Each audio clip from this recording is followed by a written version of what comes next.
कौ विश्राम की पाव, बिना शांति संतोष बिन। चल ही जल बिन नाव, कोटि जतन पची पची मरी। नाव चलाने के लिए पानी बहुत ज़रूरी है। अगर पानी नहीं है तो फिर नाव चलेगी नहीं। उसी तरह सुख के लिए शांति बहुत ज़रूरी है। यदि शांति अगर आदमी में नहीं है तो उससे सुख का अनुभव नहीं हो सकता है। नास्ति बुद्धि अयुक्तस्य, न अयुक्तस्य भावना, न अभावयत शांतिर, अशांतस्य कुतः सुखम। जिसमें जो व्यक्ति अयुक्त होता है, जिसे अपने आप पे भरोसा नहीं होता है, उसमें बुद्धि का अभाव होता है।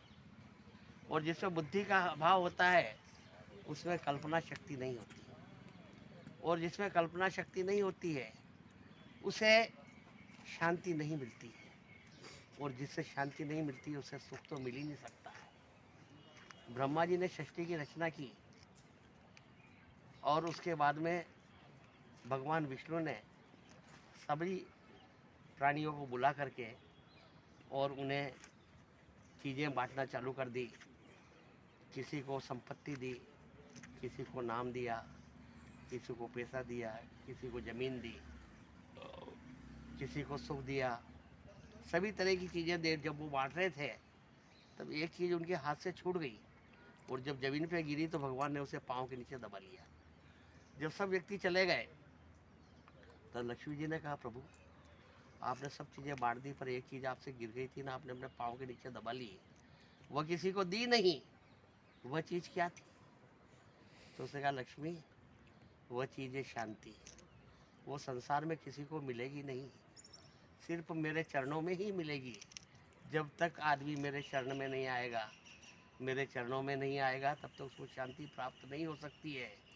किसी भी मनुष्य को सब चीज़ मिल जाती है, सुख मिल जाता है, संपत्ति मिल जाती है, नाम मिल जाता है, पद मिल जाता है, पैसा मिल जाता है, पर शांति नहीं मिलती है। वह जीवन भर अशांत ही रहता है और जीते जी कभी शांति उसको मिलती नहीं। शांति उसको मरने के बाद ही मिलती है। जीवन भर वो अशांत रहता है और जब वो मर जाता है तो लोग कहते हैं अब शांत हो गया, अब इसको शांति मिली है क्योंकि अब ये शांत हो गया। जीते जी कभी शांति होता नहीं है, मरने पर ही उसे शांति प्राप्त होती है। इसने कहा क्या हुआ तो शांत हो गया।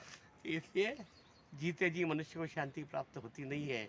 इसलिए यदि शांति प्राप्त करना हो तो हमें भगवान के चरणों में जाना पड़ेगा, क्योंकि भगवान ने वो शांति अपने चरणों में सुरक्षित रखी है।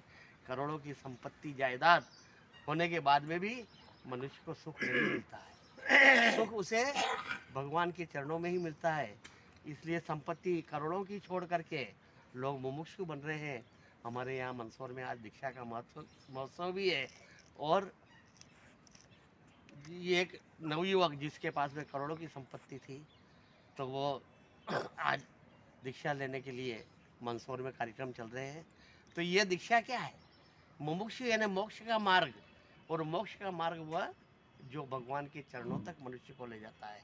उस मार्ग पर जो चल देता है उसे मुमुक्षु कहते हैं। और वो मार्ग भगवान के चरणों तक जाता है क्योंकि वहाँ पे शांति रखी हुई है और शांति वही मिलती है। सुख तो मनुष्य को जीवन में मिल ही नहीं सकता जब तक शांति नहीं मिल सकती। इसलिए सभी सुख का परित्याग करके मनुष्य मोक्ष मार्ग अपना रहा है ताकि भगवान के चरणों में जाए और वहाँ से शांति प्राप्त हो।